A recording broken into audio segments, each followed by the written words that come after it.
Hola chicos, buenas tardes. Bueno, vamos a arrancar. Ya esperamos lo suficiente. El día de hoy, como les había comentado en la clase anterior, sí que vimos ya la última unidad del cursado. El día de hoy vamos a hacer un repaso de producción 2, para ya la semana que viene hacer un repaso de Perfo y producción 1 y ya con eso terminar el cursado y bueno, para que estén a espera del examen final. Todavía no hay fecha de examen final. Cuando haya fecha yo les voy a confirmar, les voy a pasar un link de inscripción para el examen y todo, ¿sí? El examen va a ser, les comento desde ahora, similar a las autoevaluaciones, ¿sí? Bastante similar.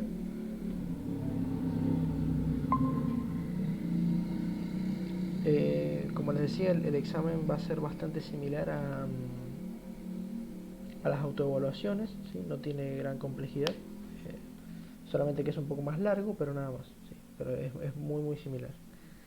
Entonces, bueno, vamos a arrancar con el repaso de producción 2 y no nos vamos a demorar mucho, si bien las unidades algunas son un poco largas, pero vamos a ir repasando, digamos, de manera rápida para no entrar tanto en detalle. Recordemos que las clases también las tienen subidas a YouTube, así que mucho repaso no hace falta. Bien, entonces, cuando hablamos de control de producción, sí que eso lo vimos en la primera clase de producción 2, estábamos hablando de un par de reglas, ¿sí? Las reglas de producción como tal, ¿sí? En donde la regla número 1 nos decía que básicamente lo que yo produzco hoy corresponde a hoy día, ¿sí? Si yo llego a perder producción, realmente la producción de mañana no la suplantaría nunca, mientras que en el caso de la regla número 2 especifica que en caso de tener una pérdida o una merma de producción, es imposible que no conozca la, la causa, es decir, sí o sí debo conocer la causa. Para poder conocer la causa hemos planteado el control de la producción, control preventivo de la producción, que se dividía en tres grandes grupos. Primero que nada, los recorridos diarios y rutinarios, que consisten básicamente en eso, en una serie de personas que se encargan de recorrer las distintas instalaciones de yacimiento para poder verificar ocularmente, ¿sí? También auditivamente cómo están funcionando los sistemas. Bien, se pueden llegar a hacer algunas mediciones de consumos de corriente y demás para ver si los dispositivos de bombeo funcionan de manera correcta, pero más que eso no se hace, ¿sí? En caso de detectar un problema, por lo general se suele comunicar con otro equipo que es el que va a ir a reparar el inconveniente. Luego teníamos los controles de estado de producción. Estos controles ya eran un poco más significativos, es decir, ya podíamos optar por realizar ensayos en los pozos para poder determinar qué es lo que estaba pasando precisamente en cada uno de ellos, ¿sí? En primer lugar habíamos visto la prueba de superficie. Esta prueba de superficie consta básicamente eh, de eh, un ensayo que me permite medir presiones y un diferencial de tiempo, que ahora lo vamos a ver. Habíamos visto que se realizaba sobre el puente normalizado de producción. Este puente está compuesto por las siguientes válvulas que ven allí. Una válvula de muestreo, que es la número 1, la número 2, que es la válvula del puente, la número 3, la válvula de retención del puente, la 4, la del entrecaño, la 5, la válvula de retención del entrecaño, la 6, la válvula total del puente, ¿sí? O la válvula de salida, y la 7, que es una válvula de venteo. Si bien la válvula de venteo siempre está cerrada porque está prohibido el venteo de gas, aún así se puede llegar a abrir en caso de emergencia. La prueba de superficie consistía en primer lugar en conectar un medidor de presión en la zona de muestreo, sin la válvula de muestreo, y medir la presión inicial, que es la presión de producción del pozo. Una vez hecho esto, durante la carrera descendente del sistema se cierran la válvula 2, 4 y 6, y en el momento en el que el sistema llega al punto muerto inferior y comienza su carrera ascendente, se comienza a contar el tiempo hasta que llega a una presión final que tiene que ser 12 kilogramos por centímetro cuadrado superior a la presión inicial. Una vez hecho esto, se calcula la diferencia de presiones y se lo divide por el tiempo transcurrido entre esa diferencia de presiones, y eso nos da un valor que debería permanecer constante en caso de que no sufra ningún tipo de inconveniente el pozo. Si el pozo llega a tener algún problema, ese valor de esa división que les comenté puede ser mayor o menor al del resto de las divisiones que estaba haciendo con todos los ensayos anteriores, siempre hablando del mismo pozo, por supuesto. En ese caso se debe determinar bien qué es lo que, cuál es el posible problema. En caso de detectar el problema, cuáles son las soluciones, por supuesto. Otro de los controles que eran bastante comunes en los pozos es, en primer lugar, el control de nivel. Consiste en colocar un disparador de aire comprimido en la válvula de muestreo y obviamente abrir la válvula de muestreo una vez conectado, y con el disparador lo que hago es accionarlo y, como su palabra lo dice, dispara una onda de sonido, una onda de aire comprimido que rebota sobre el nivel. Bien, el tiempo que tarda en transcurrir el rebote, ¿sí? En viajar, digamos, la onda hacia el nivel y el nivel hacia la herramienta nuevamente, yo lo puedo convertir luego en distancia y eso me da el nivel. Recordemos que el nivel es importante porque los sistemas de bombeo tienen que estar sumergidos siempre en el líquido a un nivel determinado, siempre. Y bueno, la dinamometría, que mucho no vamos a entrar en detalles, pero era este ensayo que se realizaba exclusivamente en los sistemas de bombeo mecánico y que me permitía digamos, poder determinar si el sistema de bombeo mecánico, tanto de superficie como de fondo, estaba funcionando correctamente mediante digamos, el examen de un diagrama de carga versus carrera del sistema, ¿sí?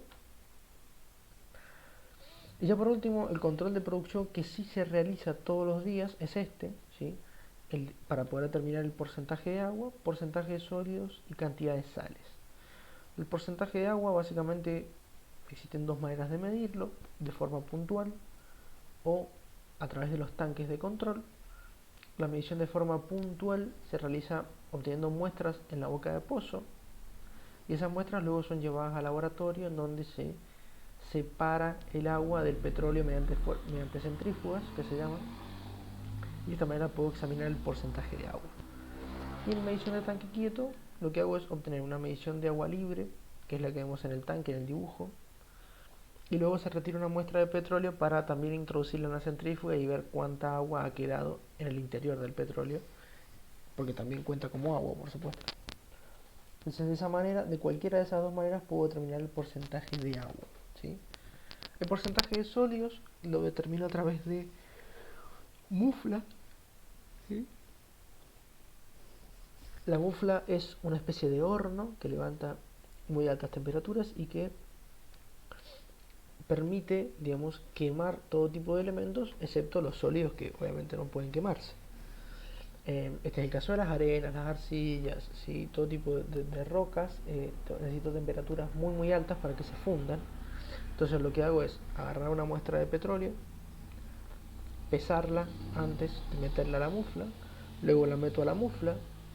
Como los petróleos son volátiles, es decir, se evaporan a bajas temperaturas relativamente, y el agua se evapora de los 100 grados por encima, como la mufla llega a obtener a veces 500 grados centígrados, un poco menos, un poco más, sí, eso depende. De esa manera, digamos, yo lo peso antes, lo meto a la mufla, se evaporan todos los líquidos, saco la muestra de la mufla, ¿bien? Y la vuelvo a pesar, y obviamente el peso que no está eran los líquidos y el peso que ha quedado son los sólidos, ¿sí? En cuestión. Entonces, de esa manera puedo determinar el porcentaje de sólidos. En cuanto a la cantidad de sales, para poder determinar la cantidad de sales, lo que yo hago es obtener una muestra de agua de producción. Tiene que ser sí o sí el agua, porque es la que almacena las sales. Y una vez que obtengo la muestra de agua, lo que hago es llevarla hacia un titulador, que se llama, es una pequeña herramienta en la cual yo voy vertiendo distintas gotas de ácido, y antes de hacer eso le tengo que agregar un indicador que se llama, que es un compuesto químico de un color determinado, rosado, azul, demás. Cuando este ácido que yo he hecho empieza automáticamente a reaccionar con las sales, pero llega un momento en el que las sales no reaccionan más porque están saturadas, entonces comienza a reaccionar el indicador, y cuando reacciona el indicador automáticamente vira, que se llama, es decir, cambia de color rosado o azul, por ejemplo, a transparente. Entonces, al realizarse ese cambio de color, automáticamente paro la titulación, miro cuántos mililitros de ácido he consumido y mediante una pequeña ecuación puedo determinar cuánta cantidad de sales tenía mi producción. Bien.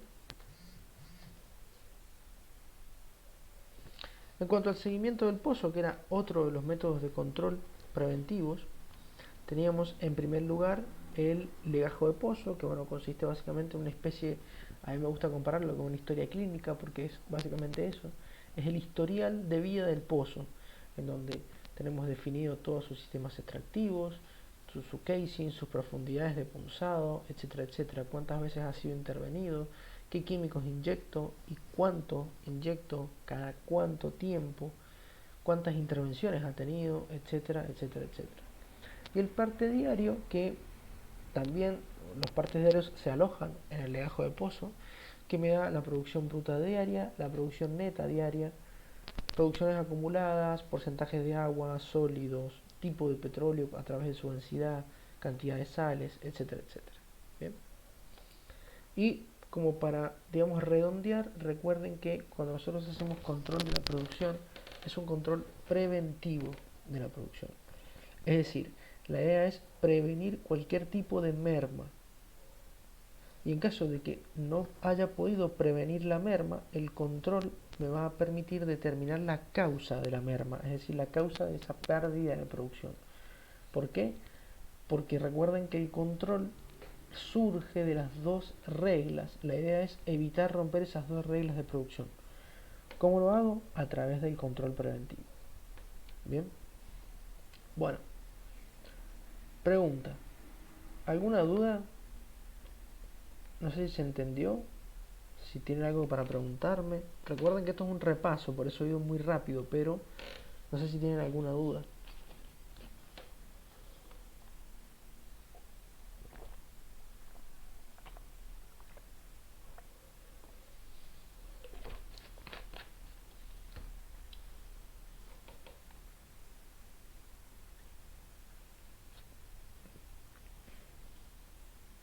Bien, sigo entonces.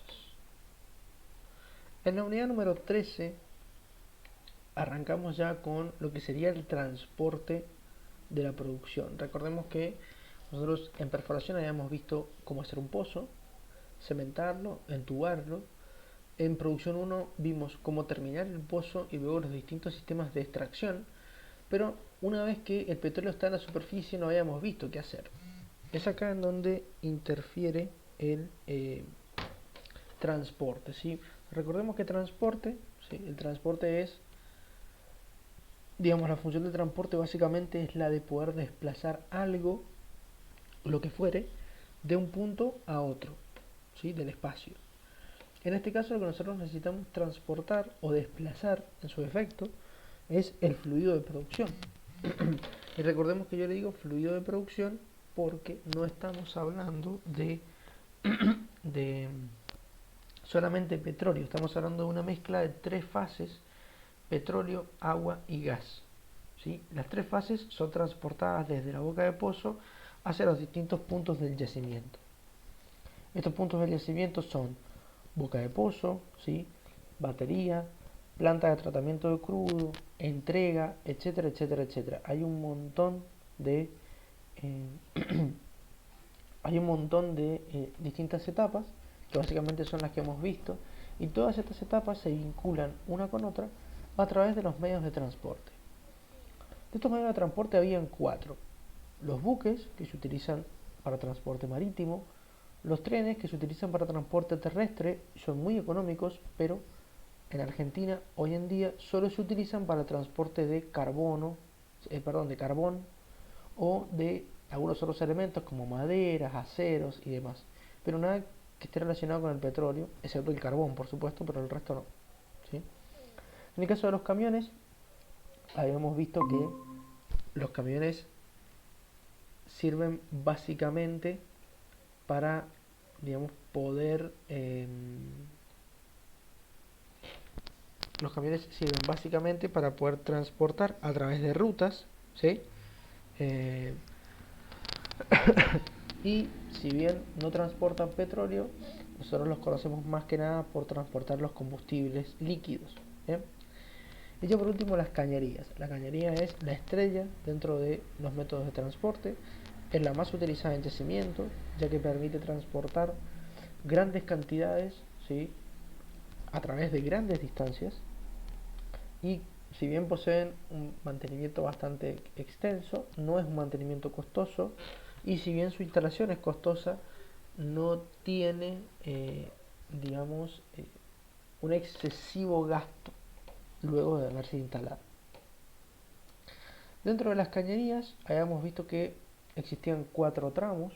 Los tramos de cañería los diferenciamos en función de si, digamos, en función de qué fluido llevaba. Por lo general, la línea de pozo es aquella cañería que me comunica las bocas de pozo con los manifolds o directamente con los colectores, eso depende.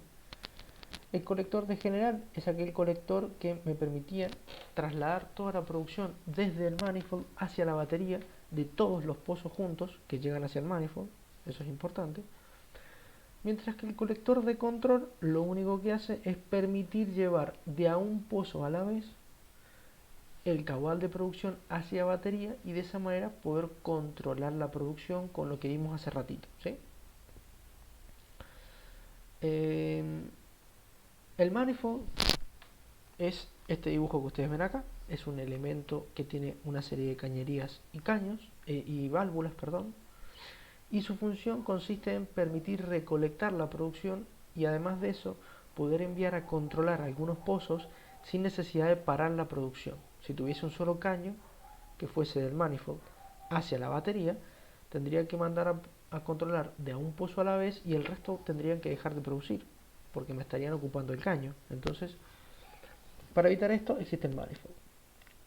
Luego, una vez que llegamos a batería y se separan las fases, el petróleo se mueve hacia la planta de tratamiento de crudo a través del oleoducto secundario.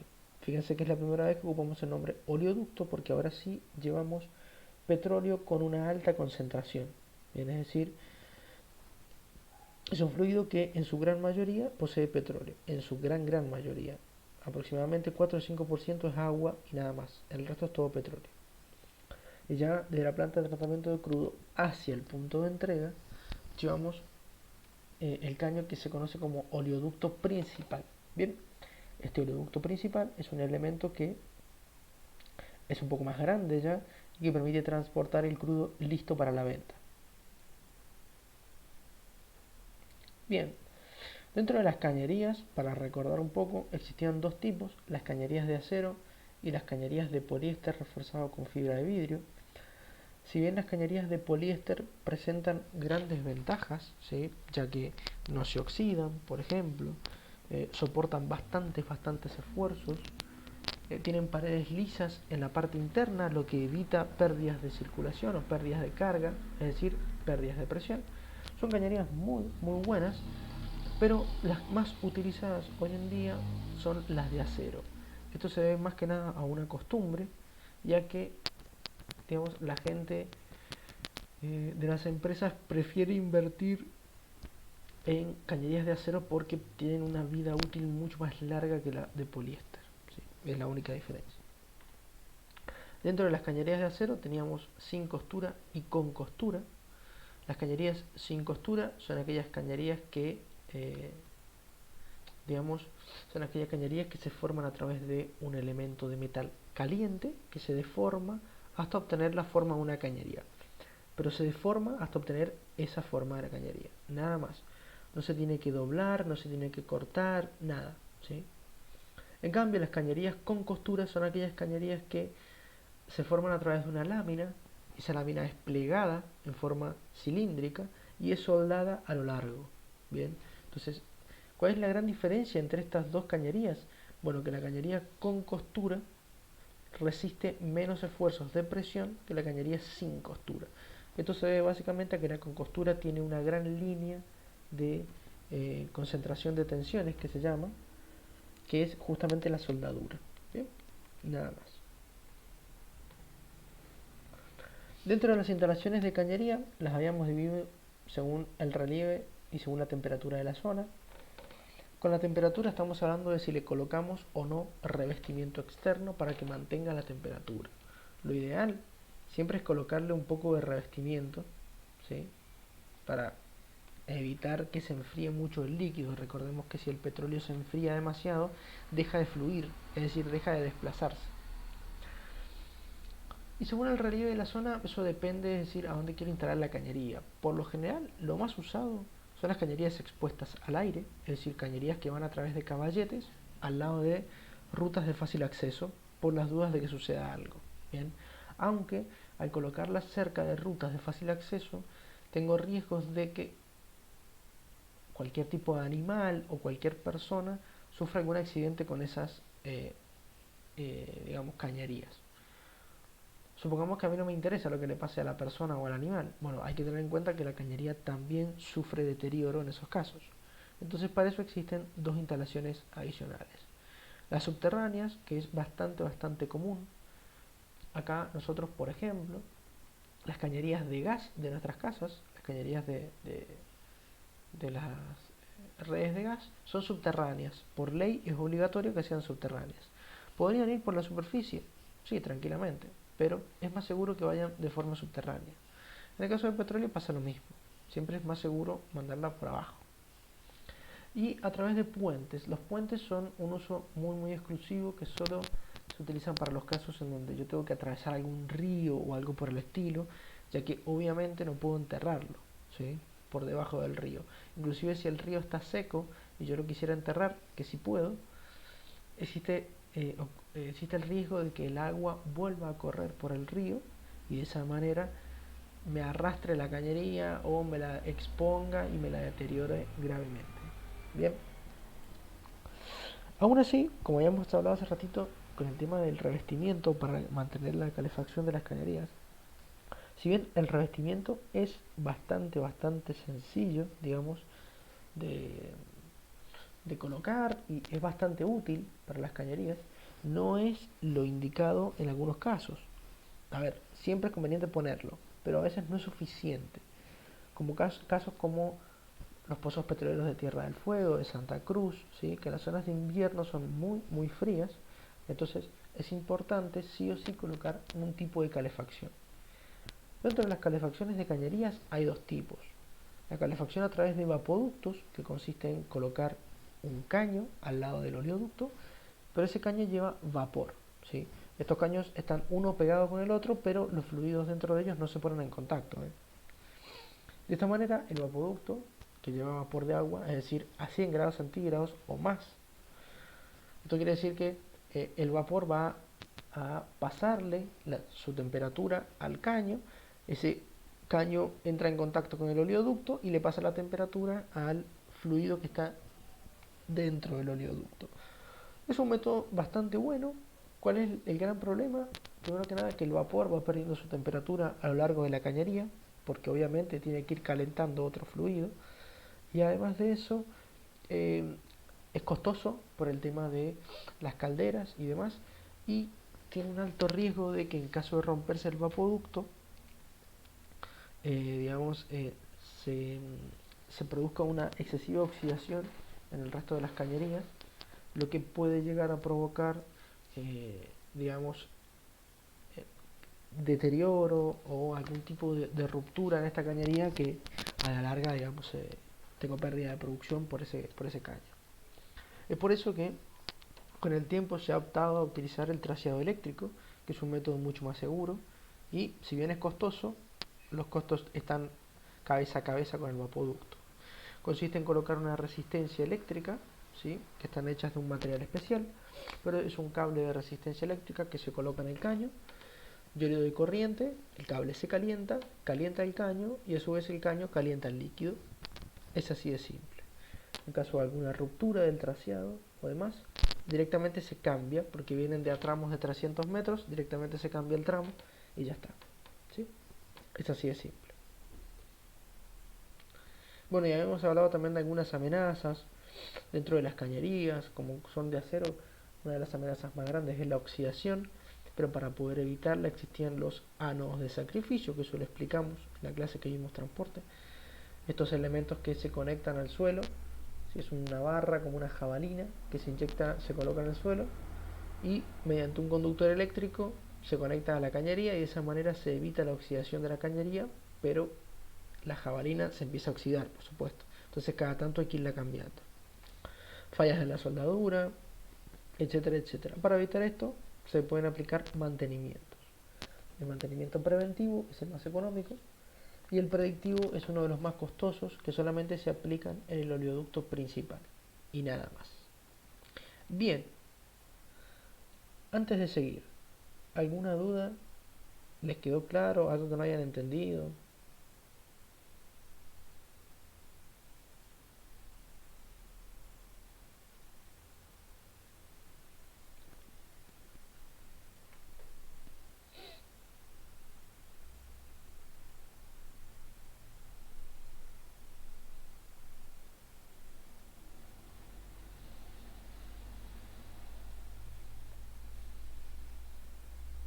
Bien, seguimos entonces.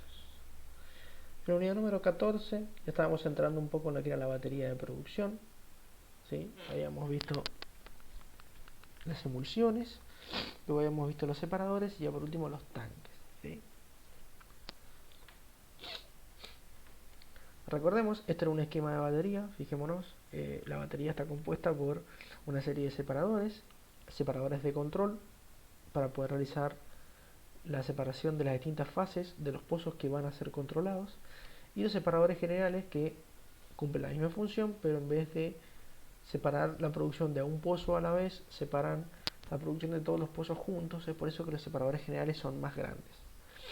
Recordemos que siempre hay tres separadores generales, porque uno es de alta presión, otro es de baja presión y un tercero que es de backup o de respaldo. ¿Sí? Teníamos unos tanques de control que están comunicados directamente con los separadores de control.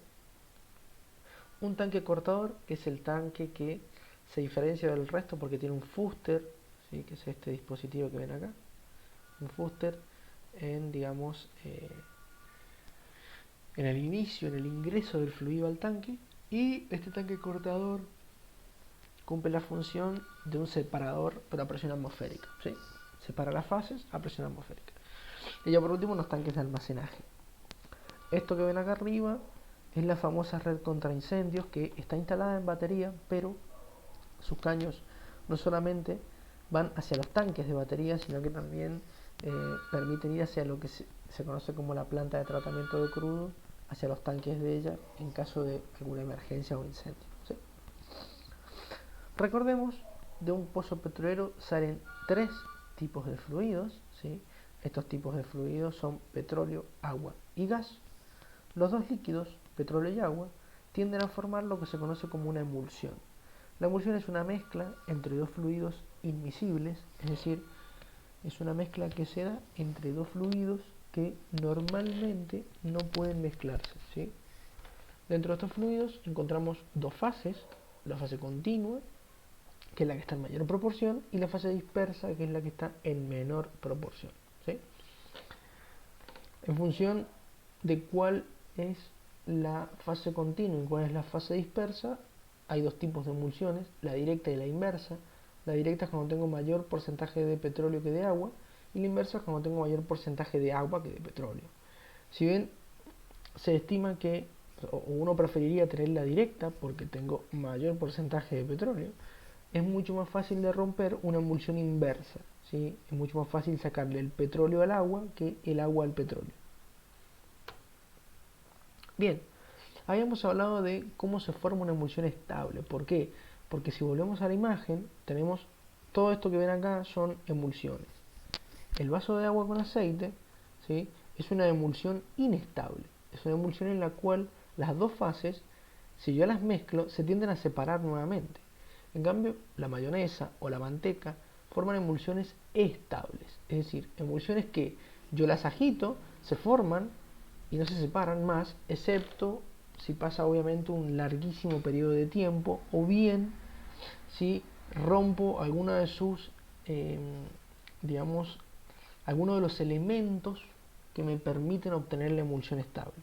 Estos elementos son la energía, ¿bien?, y el emulsionante. Dentro del petróleo tenemos energía en todo el trayecto, ¿sí? En todo el trayecto del petróleo y el agua, desde que sale de los punzados hasta que llega al tanque de cortador, todo eso es una red de caños, codos, un montón de válvulas y demás que generan mucho movimiento en el fluido, es decir, energía, y se termina mezclando. El emulsionante del petróleo, ¿sí? El emulsionante son unas pequeñas partículas que permiten que tanto el agua como el aceite se puedan unir, ¿sí? Las moléculas se unen entre ellas a través del emulsionante. El emulsionante dentro del petróleo son las sales, ¿sí?, y los sólidos de, digamos, bajo tamaño, como pueden ser los granos de arcilla, granos de arena, etcétera, etcétera. Todos estos elementos son los emulsionantes. Entonces, ¿cómo hago yo para poder romper una emulsión estable de agua y de petróleo? Fácil, tengo que atacar la energía o atacar el emulsionante. Podríamos decir que atacar la energía sería bastante efectivo. ¿Cuál es el problema de atacar la energía? Que yo, si disminuyo la energía, quiere decir que estoy produciendo un caudal menor. Por lo tanto, disminuyo la producción. Para evitar entonces que se formen emulsiones estables, la energía no es lo mejor para poder tocar. Lo mejor sería desestabilizar el emulsionante. Es por esto que dentro de las formas de desestabilización de una emulsión, la química es una de las más usadas. ¿Por qué? Porque consiste en inyectar químicos en la boca de pozo por lo general, y estos químicos son desemulsionantes. Es decir, si el emulsionante unía las partículas de agua con petróleo, el desemulsionante no deja que se unan, ¿sí? Realiza la acción contraria. Entonces, de esta manera, logro, al inyectar químicos, evitar la formación de una emulsión. Para que luego se separen las fases, existe lo que se llama el método gravitacional de desestabilización de la emulsión, es decir, se deja en reposo el fluido y se separa mediante la densidad. Esto es lo que pasa en los separadores y en el tanque cortador. El fluido se separa, las fases se separan por densidad, es decir, por efecto de la gravedad. Ya por último, otro elemento que es muy importante es la temperatura. Un fluido con una emulsión, mientras más alta es la temperatura a la cual es expuesta, más fácil se separa. Esto se debe básicamente a dos cosas. Primero que nada, disminuye su viscosidad y aumenta su solubilidad. Es un poco complicado de explicar, pero para que se den una idea, el emulsionante pierde un poco de efecto, ¿sí? El emulsionante deja de cumplir su efecto, entonces de esa manera se desestabiliza una emulsión. Y ya otra forma, pero que la habíamos explicado muy por encima, era la eléctrica. Es decir, el fluido de producción se sumerge en una serie de electrodos que le dan corriente eléctrica, y al darle esta corriente eléctrica, las partículas de agua, los dipolos de agua, empiezan a vibrar y tarde o temprano se termina, desestabilizando la emulsión. Este método, si bien es el mejor de todos, porque es el mejor de todos los métodos, no significa que sea útil para todos, ¿bien? Es decir, solamente se aplican en los casos en los cuales yo tengo una gran cantidad de agua, ¿sí? Si mi producción tiene poca agua, el método de los dipolos eléctricos no sirve, porque el petróleo no conduce la corriente eléctrica, ¿bien? Perfecto. ¿Hasta acá venimos bien?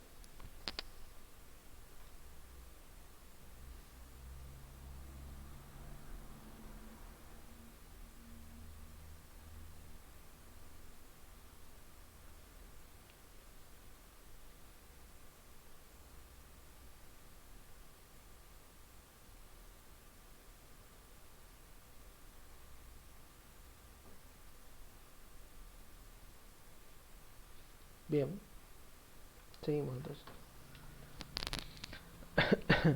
Habíamos hablado también de una serie de condiciones de venta del petróleo. ¿Qué quiere decir con esto? Dentro del tratamiento del fluido es importante respetar una serie de condiciones en las cuales se tiene que vender el petróleo. Una de estas es el agua menor al 1% y la cantidad de sales menor a 100 gramos por metro cúbico en forma de cloruro de sodio. Esto ya se los había explicado. El tema del cloruro de sodio significa que si el cloruro de sodio, que es la sal más común, está por debajo de esos valores, el resto de las sales también va a estar por debajo de esos valores, porque están siempre en menor cantidad que el cloruro de sodio. Para poder separar el agua es que tenemos la batería. La batería, una de las funciones que posee es la de separar las fases del fluido de producción. Otra de las funciones aledañas de la batería es la de realizar el control de la producción. Mientras que la planta de tratamiento de crudo tiene también dos funciones. La primera es la de separar las sales, es decir, realizar la desalación del petróleo. Y la segunda es la de realizar la venta del petróleo a través de sus tanques de entrega. Bien. No confundir batería con planta de tratamiento de crudo. Si bien son instalaciones que están muy cerca una de la otra, inclusive a veces están pegadas, no significa que sean lo mismo, ¿sí? Ya que cada uno de los elementos de batería y de la planta de tratamiento de crudo tienen funciones distintas. Entonces bien, el corazón de lo que sería la batería de producción son los separadores, ¿sí? Ya habíamos visto esto, habíamos visto por qué eran tres. El separador es un recipiente presurizado, es decir, es un recipiente que funciona a una presión distinta a la presión atmosférica. Cuando digo distinta, en este caso es más alta que la presión atmosférica, que realiza una separación de las fases relativamente gruesa, es decir, hace una separación de las fases buena, ¿sí? Pero que no es ideal, si no es perfecta. Y realiza la separación de las fases en función de las densidades de los fluidos. Es decir, los fluidos, ¿ven?, se separan por acción de la gravedad. Si bien el fluido dentro del separador no está quieto, pero está moviéndose a una velocidad tan baja que parece que estuviese quieto. Habíamos visto que dentro de los separadores hay dos tipos, bifásicos y trifásicos, siendo el bifásico capaz de separar gas y líquidos. Por un lado sale el gas, por otro lado salen los líquidos juntos, mientras que el trifásico me separa las tres fases, una por cada lado. El gas por la parte de arriba, por la parte central sale el petróleo y por la parte inferior el agua. Bien. En el caso de obtener o tener un separador trifásico, no me hace falta tener un tanque cortador. Bien. Si tengo cortador en batería, eso quiere decir que tengo un separador bifásico en las instalaciones de batería. Y a su vez, dentro de cada separador hay tres tipos: el horizontal, el vertical y el esférico. El horizontal es el que funciona mejor, es el que presenta la mejor separación de los tres. El vertical, si bien no presenta una buena separación, se comporta muy bien cuando tengo mucha presencia de sólidos, ya que es un elemento bastante alto. Y el esférico sirve mucho para cuando tengo alta cantidad de gas o manejo presiones muy grandes, ya que los cuerpos esféricos son los que permiten distribuir y soportar mejor las presiones. Dentro de los separadores podríamos dividirlo en varias secciones. La sección primaria, que es aquella que se encarga de realizar una separación gruesa, es decir, una separación bastante mala en el ingreso del fluido hacia el separador, mediante una herramienta que era el deflector. El deflector es una chapa en la cual golpea el fluido y ese cambio de velocidad se ve interpretado dentro de él como una separación de las fases. El gas se va hacia la parte superior, mientras que los líquidos caen hacia la parte inferior. Esto obviamente puede generar algunas turbulencias, algunas olas o algún oleaje, y es por eso que en la zona de separación de fluido están los rompeolas. Después, en la parte central del separador, hablando solamente de lo que sería la parte del gas, se forma una niebla. Es decir, el gas arrastra parte del líquido con él, está formando una niebla. Para evitar que la niebla se siga propagando y se haga cada vez peor, digamos, es importante colocar unos bafles. Los bafles son una serie de coladores para decirlo de alguna manera sencilla, que permiten, digamos, cuando la herramienta, ¿sí? Perdón, cuando el gas pasa por los coladores, el gas tiende a pasar por los orificios, mientras que el líquido tiende a quedar pegado en las paredes de lo que sería este bafle, cayendo luego hacia la zona inferior donde tenemos el líquido, ¿sí? En los líquidos, en la zona de separación de líquidos, tenemos, o la zona de acumulación de líquido, perdón, tenemos varios elementos. En primer lugar, se suelen colocar rompeolas para evitar el oleaje, ya que mientras más serena esté la superficie, mejor va a ser la separación de las fases. En la zona de extracción de líquidos se suele colocar una pequeña rejilla para evitar los vórtices. Recordemos que si se genera un vórtice, esto tiende a succionar el gas y terminamos teniendo lo que se conoce como soplado, es decir, el líquido sale con gas y no es lo conveniente. Y en el caso de tener mucha espuma, que esto se produce en los fluidos muy viscosos, se suelen colocar unas placas rompeespuma y nada más, ¿sí? Así de simple. Bien, ya por último, la zona de extracción, como habíamos dicho, la zona de extracción de líquido presenta esta pequeña malla para evitar los vórtices, mientras que la zona de extracción de niebla se suele colocar un extractor, ¿sí? Como vieron los extractores de cocina, parecido, pero con una rejilla intercalada para de esa forma evitar que, si los baffles, si bien hacen un buen trabajo, no es un trabajo perfecto, por lo tanto solemos tener de vez en cuando salida de líquido con el gas. Para evitar esto se colocan estos extractores con rejillas, ¿sí? Que evitan en cierta manera que el líquido salga con el gas. ¿Bien? En la rejilla se van a empezar a acumular las gotas y cuando tengan el peso suficiente caen hacia la zona de acumulación de líquido. Y ya por último, dentro de los separadores habíamos mencionado que tenían unos sistemas de control y unos sistemas de seguridad. Los sistemas de control son una serie de medidores con unas válvulas automáticas. En el caso del gas, yo lo que hago es medir la presión. Cuando la presión aumenta significativamente, un PLC manda una señal hacia una válvula, se abre la válvula, empieza a liberar el gas hacia la línea de gas y cuando la presión disminuye lo suficiente, el PLC manda una señal para cerrar la válvula. Y en el caso del líquido es parecido, pero en vez de medir presión, lo que hacemos es medir nivel con un flotante y nada más.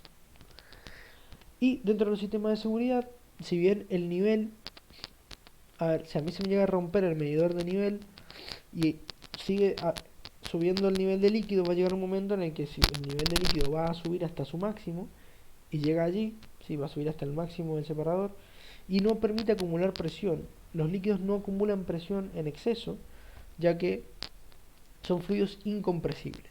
A diferencia del gas, que yo le puedo dar presión, presión y más presión, y de esa manera sí acumula presión, porque es compresible, es decir, va a cambiar su volumen para poder absorber toda esa presión. Entonces lo más peligroso es la presión, siempre. Es por eso que existen dos sistemas de seguridad. Una válvula de alivio de presión, que es similar a la válvula de alivio de presión que tiene una olla a presión, ¿sí? Es decir, una pequeña pesa. Y esta pesa permite, en cierta manera, equilibrar las fuerzas de las presiones. Cuando la presión supera el peso de la pequeña pesita, se abre la válvula de alivio de presión. Y ya por último, el disco de seguridad, que es un sistema de seguridad que se fabrica a la ruptura, es decir, se diseña para que se rompa. Cuando la válvula de alivio de presión no funciona, el disco de seguridad es el que se rompe a una presión mayor y deja liberar todo el gas y toda la presión por su orificio. ¿Bien? Entonces, de esta manera se evita acumulación de presión. Bien, antes de seguir con tanques, ¿alguna duda? ¿Algo que me quieran consultar?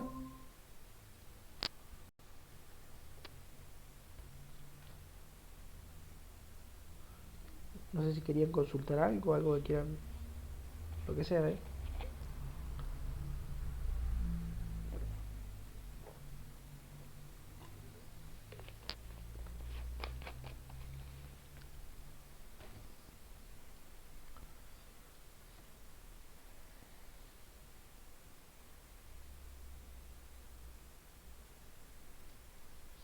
Bien, seguimos entonces.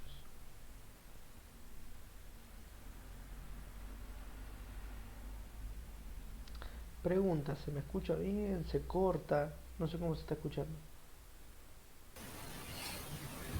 Hola, profe. ¿Cómo le va? Yo acabo de entrar. Tuve un problemita. Sí, sí, no hay problema. Eh, Así que no puedo dar un... eh, ¿cómo se llama? No sé cómo se ha venido escuchando la clase. Está bien, está bien. Bueno, mientras se escuche bien ahora, supongo que se está escuchando bien. Eh, que acaba de ingresar, le comento, estamos haciendo un repaso de la parte de producción 2 para ya la semana que viene.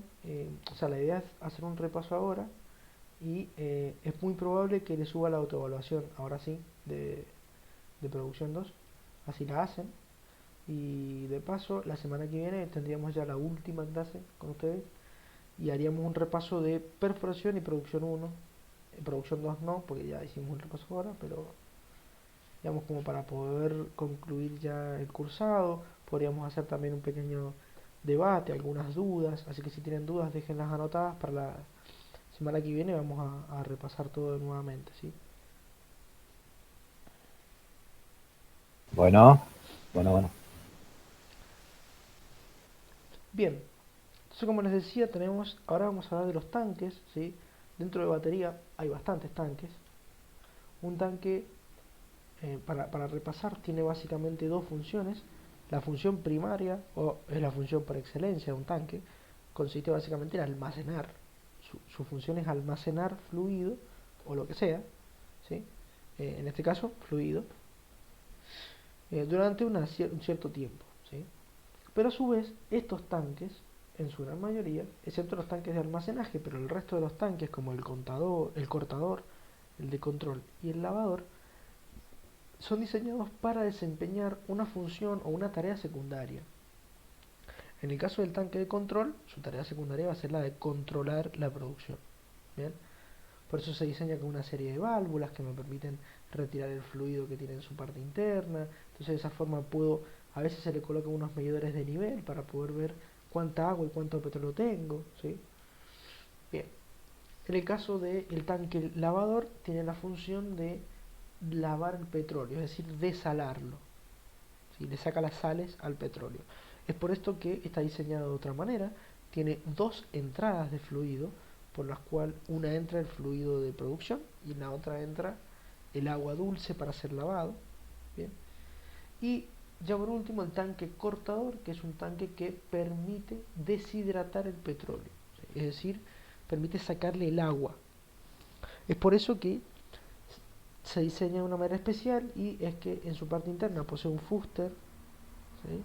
Recordemos, y en la salida de agua posee un sistema de purga que me permite mantener el nivel del agua constante para de esa forma poder controlar la velocidad a la cual circula el fluido dentro del tanque y en su efecto poder controlar la deshidratación. Habíamos hablado que habían tanques de techo fijo, ¿sí? Tanques de techo flotante y tanques a presión. No vamos a entrar mucho en detalles, ¿sí? Los mejores son los tanques a techo flotante con doble cubierta, ¿bien? Es un híbrido entre el tanque de techo fijo y el tanque de techo flotante. Dentro de, digamos, todos los tanques, techo fijo, flotante, a presión, lo que fuere, tenemos 5 aperturas. La primera es la boca de limpieza, que consiste en una pequeña compuerta a través de la cual ingresa el personal para poder limpiar el tanque por dentro. Una válvula de alivio de presión, obviamente como un sistema de seguridad para poder liberar el gas en caso de emergencia. Una boca de muestreo, que es el lugar por donde yo saco las muestras e introduzco el termómetro para poder realizar la medición de temperatura.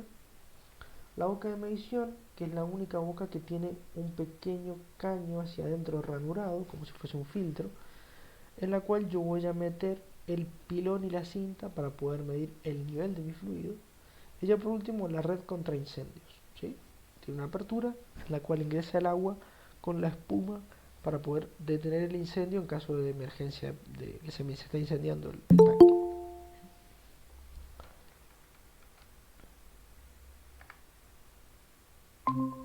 Bien, como habíamos mencionado, ¿sí? Los tanques de yacimiento no solo se ubican en la batería y en la planta de tratamiento de crudo, sino que también tenemos una serie de tanques en la planta de tratamiento de efluentes, los cuales me permiten almacenar agua para luego inyectarla en los pozos, eso lo vimos la semana pasada. Y en los casos en los que yo tengo un pozo con bajo caudal de producción y bajas presiones de producción, en los cuales no es, digamos, de vital importancia realizar la instalación de cañerías, ¿sí? Para poder llevar hacia baterías se suele colocar un pequeño pozo, un pequeño tanque, perdón, en el cual yo voy a, digamos, producir y luego ese tanque es vaciado a través de un camión cisterna y ya está, muy simple. Dentro del tanque cortador, recordemos, ¿sí?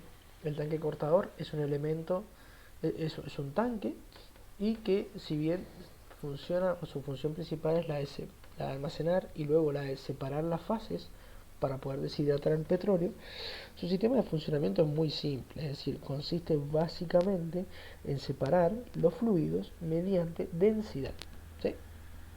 Cuando yo hablo de densidad, estoy hablando de que el más pesado va a ir al fondo, que es el agua, y los más livianos van a ir hacia arriba, el petróleo en el medio y el gas en la parte superior. ¿Bien?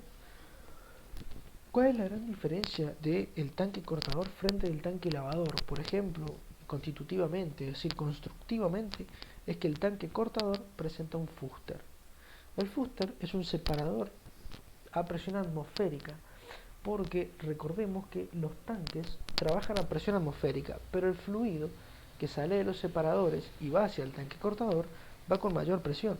Entonces es importante sí o sí, digamos, colocarle este fuster para que en cierta manera el, digamos, tanque cortador no reviente cuando ingrese el fluido a alta presión, ¿sí? La idea es que ingrese el fluido a presión atmosférica. Además de eso, supongamos que el tanque no reviente, ¿sí? Por más que no reviente, la separación de fluidos va a ser malísima, porque el fluido ingresa a alta presión, se mezcla todo y se me vuelve a formar la emulsión. Entonces, la idea es evitar eso. El fluido ingresa por la parte inferior al tanque, se choca con unos difusores que permiten, imagínense como un colador, que permite que el fluido se desparrame por toda la sección del tanque, y a medida que va subiendo va perdiendo el agua. ¿Bien? Es así de simple. Las partículas de petróleo tratan de unirse con las de petróleo y las de agua se unen con las de agua y se separan automáticamente. El petróleo se saca por la parte superior, porque es el petróleo que tiene menor porcentaje de agua, y el agua se saca por la parte inferior, porque es el agua que posee menor porcentaje de petróleo. En la salida de agua tenemos un sistema de purga, el cual permite, mediante la regulación de un tornillo sin fin que tiene en la parte superior, permite poder controlar el nivel de agua.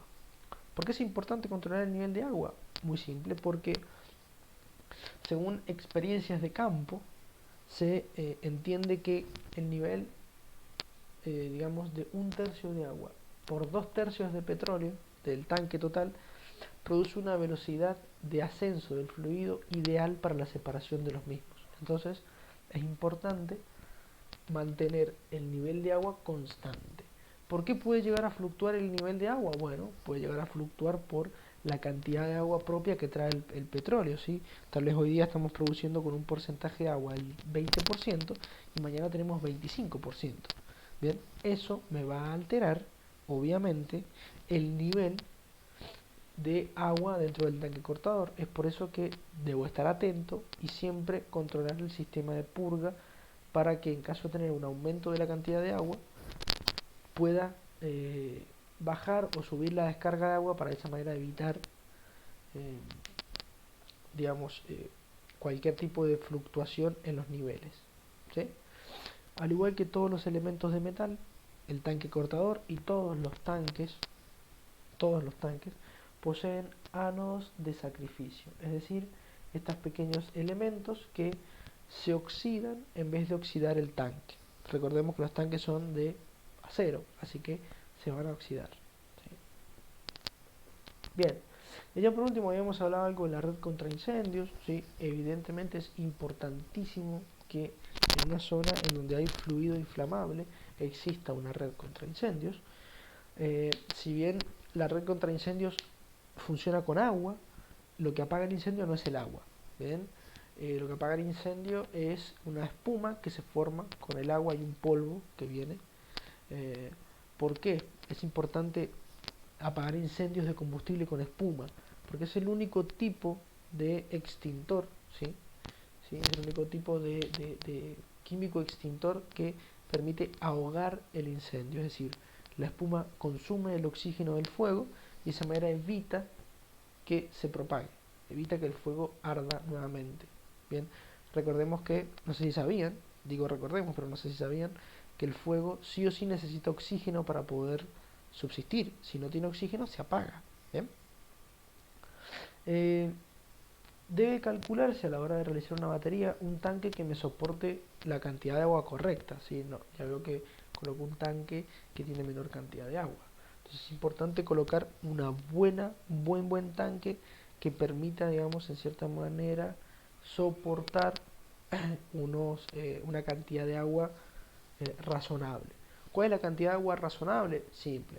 Lo ideal sería que el agua sea lo suficiente como para poder apagar el fuego en el tanque más grande que yo tenga en batería y a su vez poder refrigerar ese tanque y todos los tanques que están cercanos a él para evitar, porque a veces, esto se los comento de dato curioso, a veces no hace falta una chispa para que se prenda fuego un tanque de petróleo. Directamente con el calor excesivo que otro tanque prendido fuego le emana a un tanque de al lado, se puede prender fuego también, ¿sí?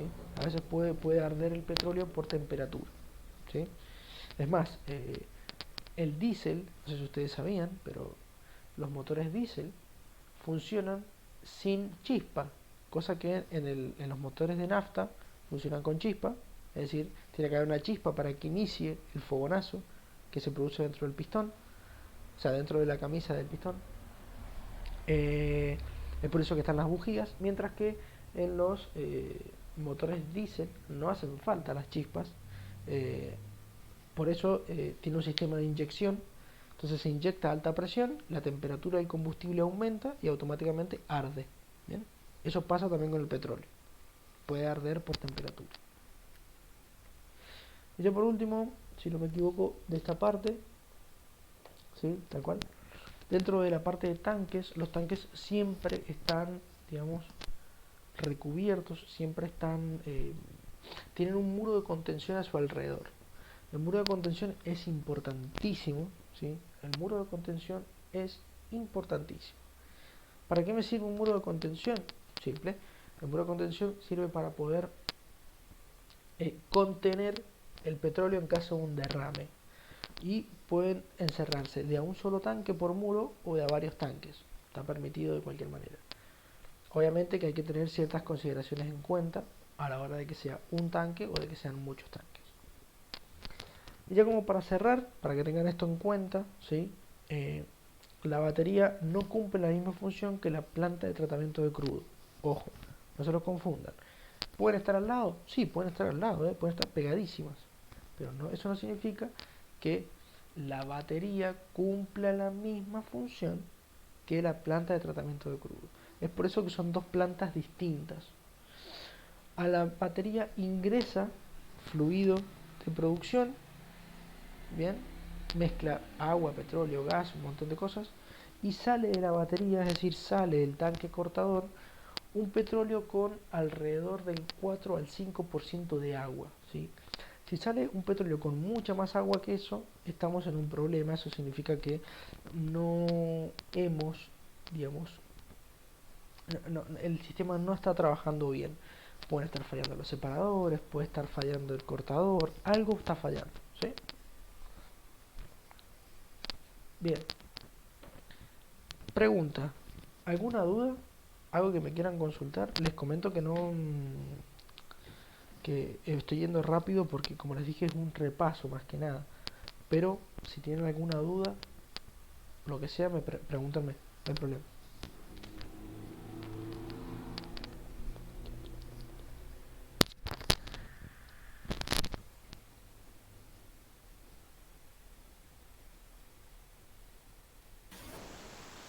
Yo por mi parte no, profe.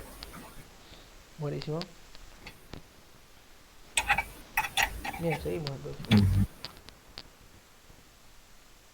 Bien, luego de lo que sería la batería, arrancamos con la planta de tratamiento de crudo. Cuando hablamos de planta de tratamiento de crudo, ¿sí? Recordemos, vamos a volver otra vez a las condiciones de venta del petróleo. Estas condiciones de venta, como se los mencioné hace rato, son importantes tenerlas en cuenta y no las definimos nosotros, las define obviamente que el comprador. Estas son las condiciones de venta estándar, digamos. La mayoría de los compradores decide estas condiciones de venta. Tal vez otro comprador sea un poco más exigente y quiera menor porcentaje de agua y menor cantidad de sales. Bueno, eso se debe ver. Obviamente que la empresa es la que decide los contratos y nosotros lo único que hacemos es trabajar y tratar de cumplir las especificaciones. Nada más. Como dije, si bien batería se encarga prácticamente de la separación de fases y podríamos decir que el agua se separa en su gran mayoría gracias a la batería, ¿sí? La planta de tratamiento de crudo lo que hace entonces es generar la desalación del fluido, es decir, sacarle las sales al fluido de producción para poder venderlo. Y además se da, digamos, un efecto, digamos, dominó, por así decirlo, es un efecto que si bien el tanque lavador no es su función retirar agua, retira un excedente de agua que suele quedar después de la batería, pero digamos como dije, no es la función principal del lavador, lo hace por física pura, no tiene nada que ver con su función. Esto que ven acá es una planta de tratamiento de crudo, normalmente también se la llama como playa de tanques, supongo que se darán cuenta, ¿por qué? Tiene 3 tanques y nada más. Uno de esos tanques es lavador, otro de esos tanques es almacenaje y hay un tanque de almacenaje que funciona también como lavador, ¿sí? Es decir, se diseña como los dos, como almacenaje y lavador, porque cada tanto obviamente nuestro tanque lavador necesita mantenimiento, entonces utilizamos el otro tanque de almacenaje y lavador en esos casos. Bien, ¿por qué el comprador define estas especificaciones? Simple, el comprador define estas especificaciones porque por lo general sus sistemas funcionan con estos contenidos máximos de elementos, es decir, sus sistemas funcionan con máximo 1% de agua y máximo 100 gramos por metro cúbico de sales. Aún así, podemos tratar las condiciones de venta como algo de sentido común. A ver, si yo compro un petróleo que trae 50% de agua, ¿sí? Tengo que gastar una barbaridad después en tratar de retirarle el agua, ¿bien? Ni hablar de las sales, cuesta aún más, ¿sí?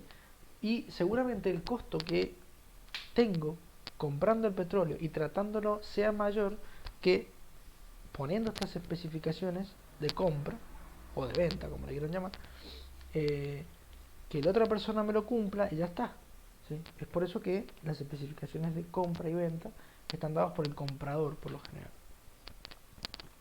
Cuando vemos qué tipo de fluido ingresa a la planta de tratamiento de crudo, ya hemos visto, es el fluido que sale de batería, ¿sí? Si bien de batería salen varios fluidos como el agua y el gas, pero el agua y el gas van cada uno a su planta. A la planta de tratamiento de crudo va el crudo, es decir, a la planta de tratamiento de crudo ingresan un petróleo con un 4 o 5% de agua aproximadamente y con un alto contenido de sales. Este alto contenido de sales no me molesta porque se los voy a sacar ahora con mi famoso tanque lavador, ¿sí? El tanque lavador, si bien en el dibujo no está porque me he olvidado de corregirlo, esta clase la he dado como 3-4 veces ya y siempre digo lo mismo, me he olvidado de corregir el tema de la entrada, ¿sí? El tanque lavador necesita 2 entradas, sí o sí. Una entrada para el fluido que viene de batería, ¿bien? Y otra entrada para el agua dulce. ¿Por qué agua dulce? Muy simple, porque ¿cómo le quito la sal al petróleo? Con agua dulce. El agua dulce es un elemento que puede ser salado de forma muy rápida. Entonces, al ingresar agua dulce hacia un fluido que tiene alto contenido de sales, existe lo que se llama un gradiente de salinidad, es decir, las sales se van a desplazar hacia obviamente el fluido que absorbe mejor la sal, que es el agua dulce, ¿sí? Entonces, por eso tenemos una inyección constante de agua dulce y por el sistema de purga va saliendo constantemente agua salada, ¿sí? Es agua dulce con contenido de sales bastante elevado. Es así como funciona el sistema, ¿sí? Por estos gradientes de salinidad, es decir, la sal se mueve desde los fluidos salados hacia los fluidos dulces, que en este caso el agua dulce se llama agua dulce porque tiene bajo contenido de sales, nada más. No es porque sea dulce, eso ya lo saben. También posee un difusor, ¿sí? Y los niveles de agua y petróleo son los mismos que el cortador. 1/3 de agua por 2/3 de petróleo. Esto siempre es así. Porque genera, como dije, una buena velocidad ascensional del fluido y se va separando el agua y además las sales en este caso. ¿Bien? En caso de que yo tenga una mala desalación, ¿sí? Algo que se puede hacer, ustedes fíjense, y esto lo pueden comprobar en sus casas, agarran un vaso de agua fría y un vaso de agua caliente, échenle sal a las dos y vean cuál se disuelve más rápido. Y automáticamente se van a dar cuenta que el que disuelve más rápido la sal es el agua caliente, ¿sí? Eso siempre es así, el agua caliente disuelve mucho más rápido las sales, el azúcar, cualquier cosa. ¿Por qué? Porque a medida que yo aumento la temperatura del fluido, aumenta la solubilidad. ¿Bien? Entonces, si veo que el tanque lavador está funcionando un poco mal, a veces se suele calentar un poco el agua dulce antes de meterla, ¿sí? Para de esa manera generar aún una mejor desalación del petróleo, ¿sí? Así de simple. Es así como funciona el tanque lavador. ¿Esto lo entendieron? ¿Se entendió? Si bien no lo expliqué muy detallado, pero no sé si tienen alguna duda de la clase en la que vimos esto. No, profe, se entendió bien. Bien. Aparte, esto lo vimos hace 2 sábados, 3 sábados. Claro, Sí. claro, esto fue hace 2 sábados, Está sí, tal fresco, cual. está fresco todavía, así que no Sí, sí, bien, bien. hay problema, no hay problema. Bien. Bueno, y también esto también tiene una serie de tanques de almacenaje que, si bien no tiene su muro de contención y todo, los tanques de almacenaje estos son los famosos tanques de entrega que vamos a ver ahora dentro de unos minutos. Pero bueno, su función principal es la de almacenar, como siempre. Recuerden, esto acá, me paro acá para recordarles un par de cosas. La batería y la planta de tratamiento de crudo no son lo mismo, ¿sí? Son dos elementos distintos. Esto recuérdenlo por favor. ¿Por qué? Porque cumplen funciones distintas. Fíjense que la batería separa el agua y el gas del petróleo, mientras que la planta de tratamiento de crudo saca sales, es decir, desala el petróleo. Si bien es verdad que se queda con un poco de agua excedente de la batería, pero no es su función principal. Eso lo hace porque bueno, el sistema tiene ese, no defecto, pero esa propiedad que permite sacar también un poco de agua, pero nada más. Uno tiene el tanque cortador, que es la batería, y la planta de tratamiento de crudo tiene el tanque lavador. Recordemos las principales diferencias. El cortador tiene un fuster, mientras que el lavador tiene dos entradas de fluido, nada más. Y bueno, los fluidos que ingresan y egresan ya lo dijimos, y la venta obviamente se produce acá en batería, en planta de tratamiento de crudo, perdón. La entrega de crudo o venta de crudo se da a través de se da de dos maneras. La entrega por tanques, ¿sí? Que es una entrega un poco, digamos, la entrega por tanques, que es una entrega de tipo manual, consiste básicamente en realizar mediciones manuales y de esa manera determinar cuál es el volumen de petróleo que estoy vendiendo. Y bueno, después las unidades automáticas que, como su nombre lo indica, funciona a través de unidades automáticas, por supuesto. Bien, entrega por tanques. ¿En qué consiste? Consiste en realizar, como dije, una serie de mediciones para poder calcular luego lo que nosotros conocemos como el volumen de petróleo seco-seco, ¿sí? Es decir, en mi tanque de entrega, el tanque de almacenaje de la planta de tratamiento de crudo, el fluido se va a almacenar. Yo voy a decir, tengo un nivel de tantos centímetros, por lo tanto tengo, supongamos, 90 metros cúbicos de petróleo. No, un poco más, perdón. Supongamos que tenemos unos 15.000 metros cúbicos de petróleo. Es muchísimo. Bien, porque el tanque Yo calculé y tiene 15.000 metros cúbicos de fluido. Pero ahí está el problema. El tanque tiene 15.000 metros cúbicos de fluido, ¿sí? No de petróleo. Aún así sigue quedando un excedente de agua. Bien. Si es el 1%, inclusive son 150 metros cúbicos de agua, que no es petróleo. ¿Se entiende? Entonces, tengo que tener esto en cuenta. Por lo tanto, se realizan estas mediciones para poder calcular el volumen de petróleo seco, que es el petróleo puro, sin agua, sin sales y corregido por temperatura. Porque, no sé si lo sabían, pero el petróleo, cuando es expuesto a distintas temperaturas, se comporta de manera distinta, inclusive puede adquirir distintos volúmenes. Si bien son diferencias volumétricas ahí muy chiquitas, pero que a la hora de la venta, obviamente que el comprador no me va a querer pagar más por un volumen que realmente no existe. Entonces, es por eso que se realizan estas mediciones. Para poder medir el nivel, utilizamos, en esto de la cinta, el pilón y demás, no vamos a entrar mucho en los detalles del proceso o el procedimiento para medir, porque esto lo explicamos bien. Si tienen alguna duda me preguntan igual. La cinta de un pilón consiste en eso, es una cinta métrica a la cual se le agrega en la parte superior un pilón. El pilón es un elemento de bronce. ¿Por qué bronce? Porque el bronce no genera chispas. Entonces, si yo rozo el bronce con el acero del metal, con el acero, perdón, del tanque, no me genera chispas. Obviamente que una chispa en un tanque de petróleo está prohibido, por eso se utiliza bronce. Bien. La cinta se extiende por la boca de medición. Cuando el pilón toca el fondo, lo dejo ahí unos minutos. O sea, cuando toca el fondo, quiero decir cuando toca en realidad la superficie del líquido. Yo me doy cuenta que la ha tocado porque se generan un par de ondas que en la superficie se ven. En ese momento retiro, mido cuánto, o sea, perdón, en ese momento no retiro, en el momento en el que hace contacto con el nivel, mido hasta qué profundidad metí la cinta, ¿sí? Entonces, a esa profundidad que tiene la cinta le tengo que sumar la parte que no está manchada del pilón, ¿sí?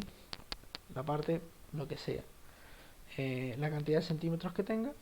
Entonces, eso es la altura total vacía del tanque, no es la llena, es la vacía. Bien, para poder calcular la altura llena, tengo que restar la altura total del tanque menos la altura que yo medí. Y en función de eso, después, con una pequeña tabla que trae cada tanque, puedo ver qué volumen de fluido tengo. Pero ese es el volumen de fluido total, ¿eh? Ese es el volumen de fluido total, no es el volumen de fluido que digamos yo estaba buscando. Yo estoy buscando el volumen de petróleo seco, no el total. Pero bueno, puedo medir el total. Ya después puedo hacer un par de correcciones para poder determinar el volumen de petróleo seco, ¿sí? Después el termómetro sirve obviamente para medir la temperatura del fluido. Esto es importante, es muy importante conocer a qué temperatura tengo mi fluido. Esto se ve básicamente a que en caso de no tener, digamos, en caso de no conocer la temperatura, yo estoy realizando una mala medición del volumen seco. ¿Por qué? Porque tengo que hacer una corrección de la densidad del petróleo a través de su temperatura. Por eso que sí o sí necesito medirla. Se mide a través de la boca de muestreo, que es la boca más grande dentro de las que tenemos en la superficie, ¿sí? Y una vez medida, el termómetro se introduce hasta la parte central y luego se retira lentamente para poder de esa manera evitar cualquier fluctuación en la temperatura, ¿sí? La temperatura que me marca el termómetro la anoto y ya está. Y yo por último el sacamuestras, que es un elemento que me permite sacar muestras para poder luego llevarlas al laboratorio, ¿sí?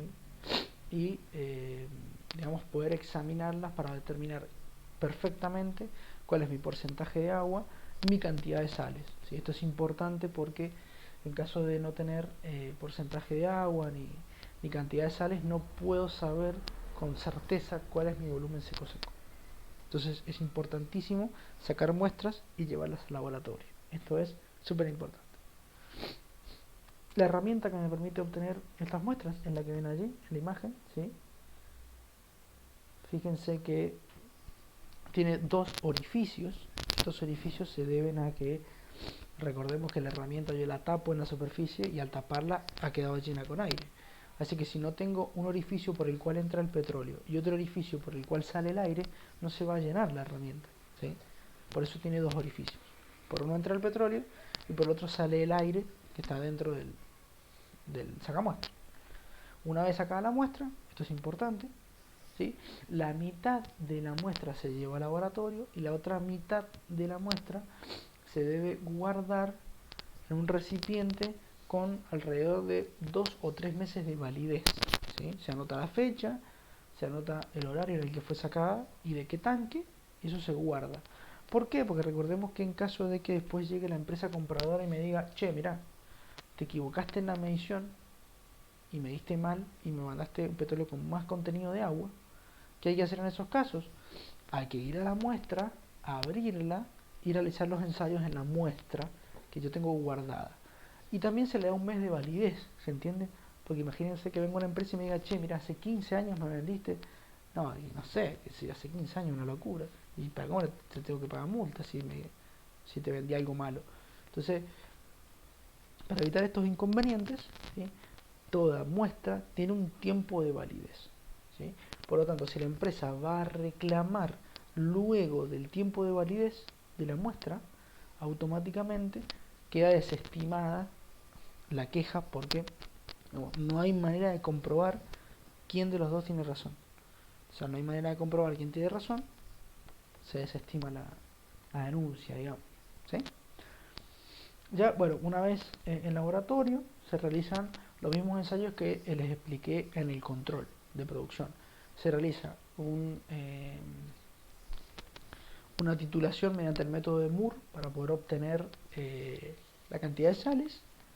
En caso de que haya sólidos, se puede hacer una prueba por mufla, ¿sí? Un porcentaje de sólidos a través de una mufla. Y en caso de que haya, digamos, el tema del porcentaje del agua lo puedo determinar mediante una centrífuga de laboratorio que se llama, ¿sí? Se colocan pequeñas muestras en una herramienta que va girando constantemente y eso me permite separar las fases y ver el porcentaje de agua.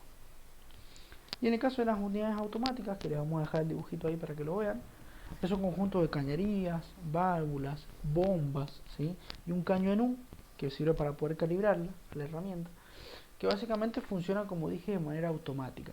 Tiene una serie de sensores, ¿sí? En esta imagen se alcanzan a ver los sensores, son estos que ven acá. Una serie de sensores que permiten medir el caudal de producción, o sea, el caudal al cual está circulando el fluido, ¿bien? Y también me permite medir porcentaje de sales, o sea, cantidad de sales y porcentaje de agua en una muestra. Y también, ¿por qué no?, cantidad de sólidos, ¿sí? Bien. Evidentemente, ¿qué pasa con esta herramienta cuando mide algo que está mal? Es decir, midió 1,1% de agua.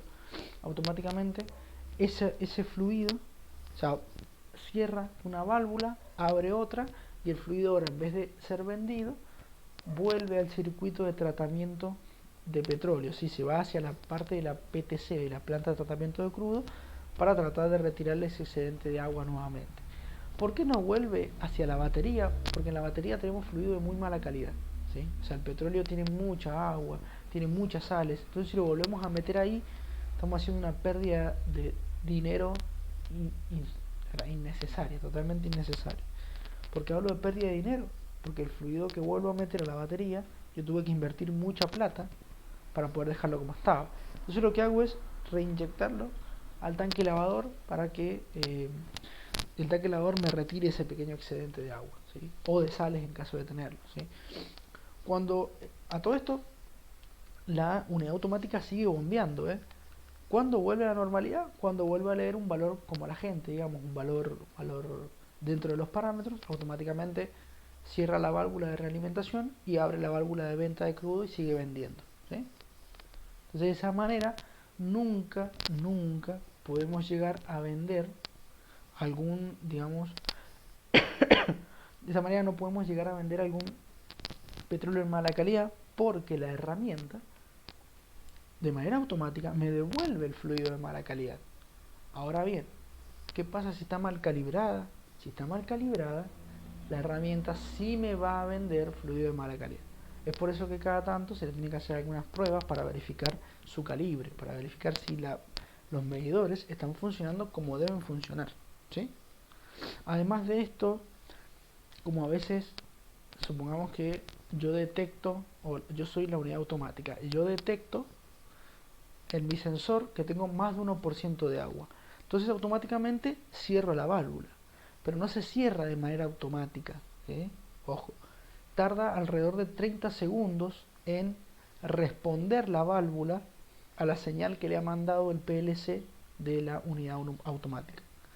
Entonces, ¿qué pasa? Seguí vendiendo fluido en mala calidad, así que no me sirve. Por eso, en vez de colocar los valores máximos de 1% y 100 gramos por metro cúbico de sales, se colocan valores límites por debajo, cosa que le dé tiempo de reaccionar a la máquina, ¿sí? Entonces, en vez de colocar 1% máximo de agua, puedo colocar 0,9, 0,8% de agua. Y en vez de colocar 100 gramos por metro cúbico, puedo colocar 80, 90 gramos por metro cúbico de sales, y con eso estamos bien. Gente, ¿alguna duda?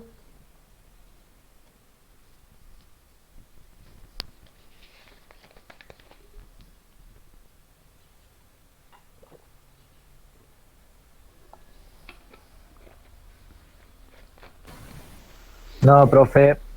Buenísimo, buenísimo. Bien, buenísimo. Entonces ya vamos a pasar a lo que vimos la semana pasada. Este repaso va a ser muy rápido de lo de la semana pasada. Habíamos mencionado y estuvimos viendo el tema de la planta de tratamiento de efluentes. El efluente es básicamente esta agua que nosotros tenemos, este agua que tenemos como desperdicio de todo el tratamiento que tenemos en la superficie, ¿sí?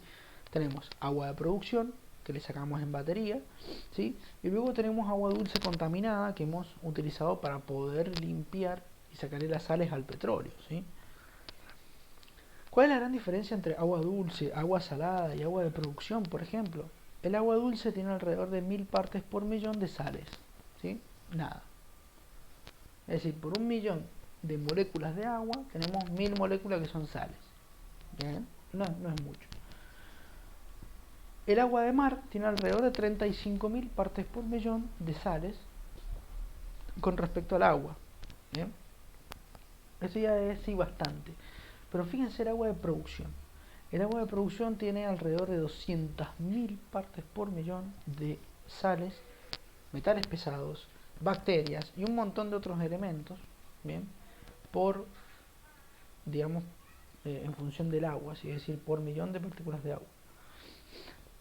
Eso quiere decir que es un agua totalmente contaminada, es agua que prácticamente, o sea, si yo pusiese un pez de agua salada a vivir en una condición de agua de producción, se muere, ¿sí? No lo soporta. Tiene tanta salinidad que le produce la muerte automática a cualquier animal. ¿Bien?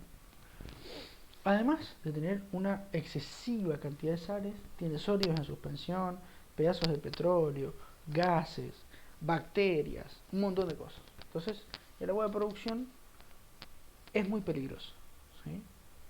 Inclusive el agua dulce que nosotros utilizamos para limpiar el petróleo y sacarle las sales termina convirtiéndose en agua de producción porque se mezcla con ella, ¿sí? Entonces son aguas muy peligrosas.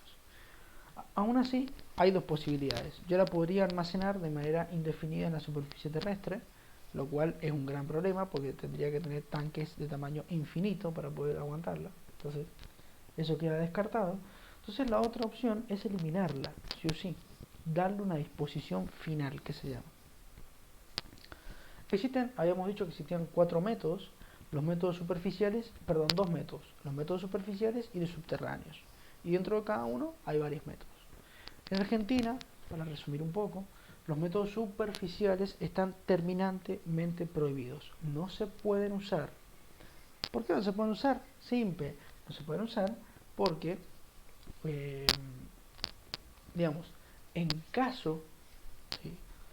eh, en caso de verter cualquiera de estos fluidos en la superficie, se produce la contaminación automática de los suelos. Esta contaminación puede ser muy moderada en algunos casos, y en los casos de los métodos superficiales de, por ejemplo, descarga en cursos de agua, que es decir, tirar la contaminación a los ríos, la contaminación es enorme. No solo me contamina el pedazo de suelo ese, sino que me empieza a arrastrar la contaminación todo el río aguas abajo, lo cual es un desastre. Es por eso que acá en Argentina solamente se utilizan los métodos subterráneos. Los métodos subterráneos consisten en inyectar el agua en una roca que tengo por debajo y ya está. En función de esto, dividimos los métodos subterráneos en dos. Lo que sería el pozo sumidero, que es un pozo que por lo general antes era productor de petróleo, ahora ya no, ¿sí? Un pozo abandonado, en el cual se inyecta agua hacia una roca que no tiene importancia. Entonces básicamente es como si yo tuviese un basurero por debajo del suelo donde yo inyecto el agua y ya está. Aún así, con el tiempo se dieron cuenta la gente de reservorios, más que nada, que el agua de producción la podíamos llegar a utilizar para poder recuperar parte de la presión perdida en los reservorios. Y eso es lo que se llama recuperación secundaria, ¿sí? No solo recuperamos presión, sino que también el agua forma una especie de pistón que me permite desplazar el petróleo hacia los pozos productivos. Entonces, ahora, en vez de utilizar pozos sumideros, ocupan los que se llaman pozos inyectores, es decir, pozos que inyectan el agua en la roca reservorio para poder generar un frente de barrido que se llama, una especie de efecto pistón que me ayuda a producir. Bien, esto es buenísimo. Obviamente que el de los métodos subterráneos, que son los legales, el de inyección es el método que conviene. El tema es, ¿puedo meter el agua así, tal y como está? No se puede. El agua sí o sí la tengo que tratar antes de meterla. Es por eso que vamos a ver los tratamientos de fluido. Habíamos hablado que toda esta red de tratamiento de agua se divide en tres etapas. La red de captación, que consiste en una serie de caños que salen del resto de las plantas y van hacia la planta de tratamiento de efluentes, ya está. Luego la parte de la recolección, que es la pileta API, que me permite recolectar todo el fluido, y ya luego sí la parte del tratamiento. Dentro de la pileta API es esto, si recordemos, es un elemento de cemento bastante grande que siempre está dividido en dos, siempre. Es decir, cuando yo diseño una pileta API, la diseño doble, siempre. Es una...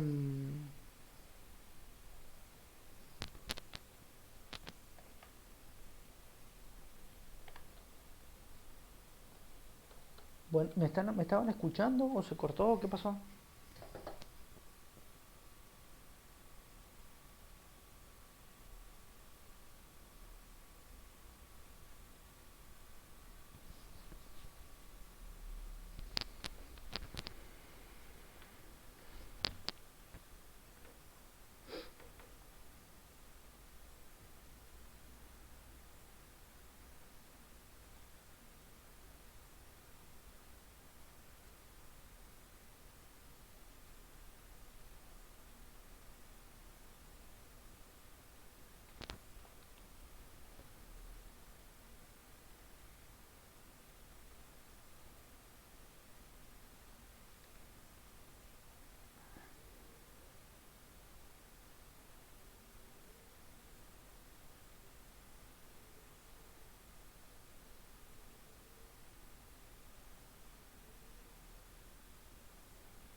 Buenas, ¿me escuchan ahora? Se cortó, no sé qué pasó. Ahora lo escuchamos, profe, Bien, pero no hay imagen. ¿a dónde nos quedamos? ¿O a dónde dejaron de escuchar, digamos?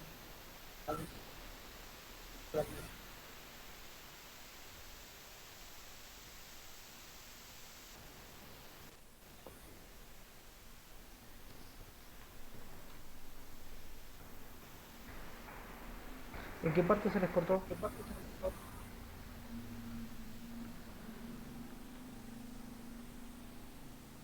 Cuando explicaba lo de la inyección, Se que el cortó acá. líquido, que el agua funciona como pistón para empujar el Bien, bien, bien. petróleo. Por ahí más o menos. Bien, en esa diapositiva. Exacto. Bien. No, lo que les estaba comentando acá, que bueno, dentro de los dos métodos subterráneos, tanto el del pozo sumidero como el del pozo de inyección, evidentemente, sí, evidentemente, el más conveniente de los dos es el de pozo de inyección, porque no solamente le doy una disposición final al agua, sino que también, en cierta manera, me ayuda a producir más, ¿sí? Es por eso que es el método conveniente. Aún así, les estaba comentando que es importante, digamos, reconocer que el agua, si bien yo le tengo que dar una disposición final para poder inyectarla en un pozo y que no me tape los punzados ni me tape la roca, es importante que se le realice un tratamiento para retirarle la mayor cantidad de impurezas posibles. Este tratamiento que se le hace al agua no la vuelve potable ni de uso doméstico ni de nada, sigue siendo contaminada pero con una menor cantidad de sólidos que me produzcan el taponamiento. Para poder, digamos, preparar el agua para de su inyección, es necesario tener una red de captación que le permite, mediante unas cañerías, recibir el agua, ¿sí? Un centro de recolección, que son las piletas API, que permite recolectar el agua de todas las otras plantas, y luego la planta de tratamiento como tal, ¿sí? Les estaba comentando, justo me di cuenta que se había cortado cuando estaba por acá, que la pileta API es básicamente un recipiente de cemento de grandes dimensiones. ¿Sí? Les comentaba que cada vez que se diseña una pileta API, se diseña doble, siempre se diseñan dobles, y tienen, digamos, la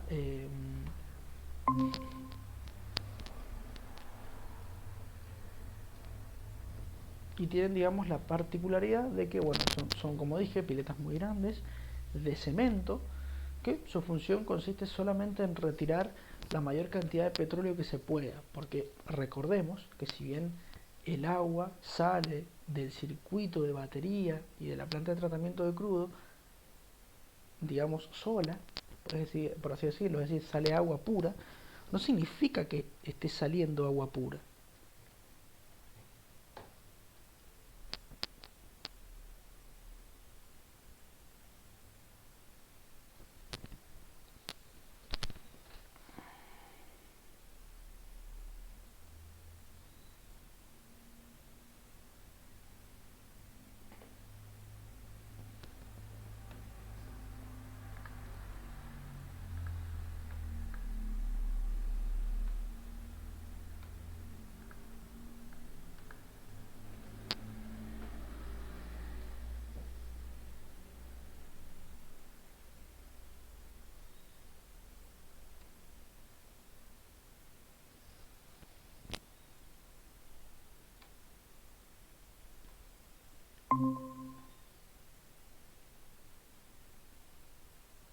Ahí volví, se volvió a cortar otra vez.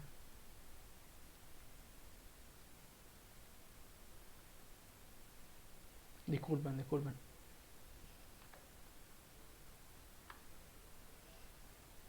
Ahí volví, vamos a seguir desde acá, ¿sí? ¿Me están escuchando? Al menos. Sí, sí, se escucha. Bien, bien, buenísimo. Les comentaba que las piletas API, ¿sí? Son lo que se conoce como la parte de la, digamos, de lo que sería el centro de recolección, ¿sí? Que son piletas muy grandes de cemento que se diseñan dobles siempre, eh, y que su función principal es la de retirar el petróleo excedente que trae el agua. Como dije, en batería, si bien separamos el agua del petróleo, y en la planta de tratamiento de crudo también retiramos parte del agua que trae el petróleo, no, el agua no sale pura, el agua no sale 100% agua, ¿se entiende? Viene con un porcentaje de petróleo. La mayor parte del porcentaje se retira en las piletas API. Gran desventaja de las piletas API: están expuestas al aire, lo que significa que, digamos, genera contaminación, por supuesto, eso está pero más que claro. Y además de eso, a veces se suelen caer algunos animales pequeños como palomas, pájaros, ¿sí? Y obviamente mueren en el acto. Entonces significa un gran impacto para el ambiente. Hay que tener mucho cuidado con las piletas API. Luego de la salida de las piletas API tenemos las plantas de tratamiento de agua. Habíamos mencionado que habían dos, un sistema abierto y un sistema cerrado. El sistema abierto se diferencia porque en su parte inicial tenemos las piletas coalescentes, que son abiertas, mientras que el sistema cerrado es un sistema que trabaja con separadores totalmente cerrados. ¿Bien? No tiene nada abierto a la atmósfera. Por ende, el sistema cerrado es mucho más, digamos, es mucho más amigable con el medio ambiente. Aún así, el sistema abierto tiene una función principal, y es la que se desempeña en sus piletas coalescentes. Las piletas coalescentes están expuestas a la atmósfera porque de esa manera se absorbe el oxígeno, ¿sí?, que me permite matar a las bacterias anaeróbicas que vienen junto con el fluido de producción. Estas bacterias son muy perjudiciales porque generan, primero que nada, taponamientos en la zona de los punzados, y además me oxidan en demasía, ¿sí? me oxidan muchísimo las cañerías. Entonces, para evitar la oxidación y el taponamiento, las tengo que matar y retirar. ¿Bien? Las piletas coalescentes tienen esta forma, fíjense, muy simple. Es una pileta que también son de hormigón, pero que a diferencia de las piletas API son mucho más chicas, y para poder, digamos, contrarrestar esta disminución de tamaño, se le colocan placas de hormigón para que el camino del fluido sea de zigzag, sea tortuoso, que se llama, ¿sí? Entonces, al darle esa tortuosidad al camino, lo mantengo más tiempo el fluido allá adentro y se separa más el petróleo. El tema es, ¿por qué tengo dos piletas coalescentes? Simple. La primera me permite separar el excedente de petróleo que todavía tengo, porque a veces me sigue quedando tanto petróleo que se forma una capa en la parte superior y el oxígeno no puede entrar.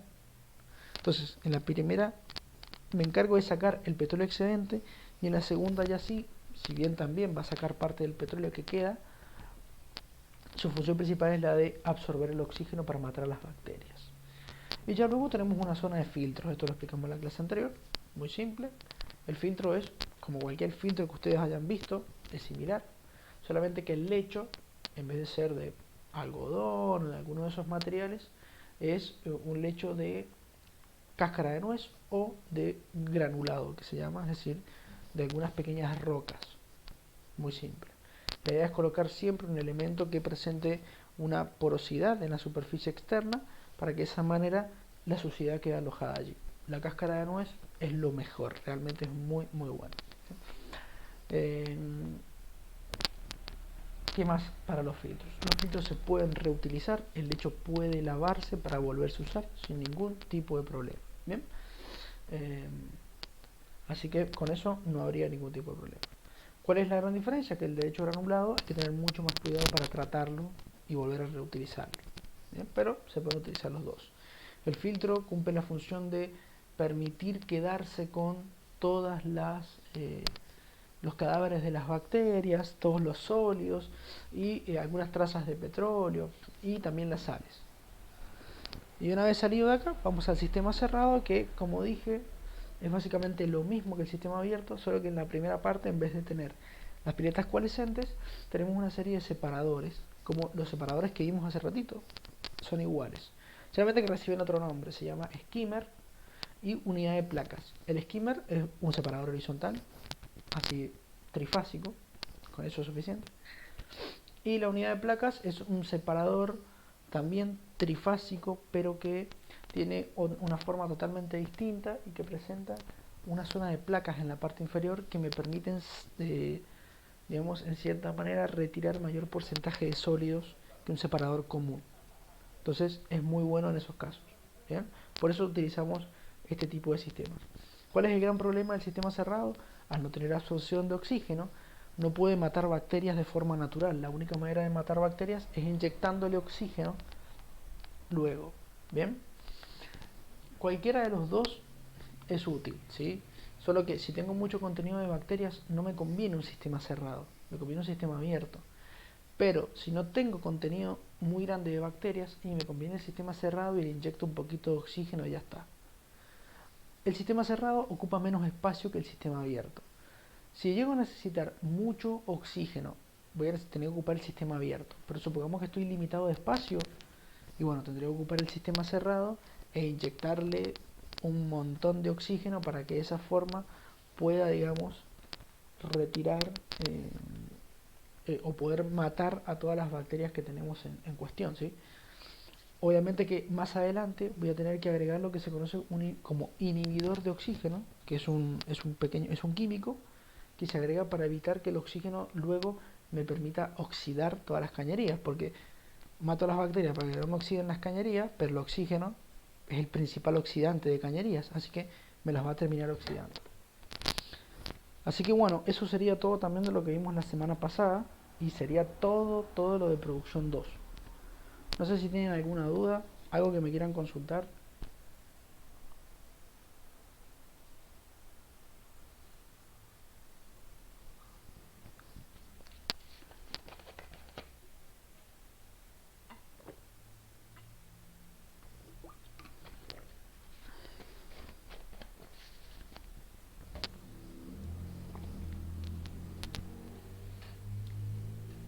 ¿Alguna duda?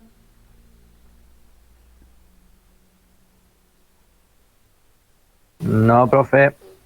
Buenísimo, buenísimo. Entonces, bueno, si no tienen dudas, espérense un minuto, termino la clase, termino la filmación ahora.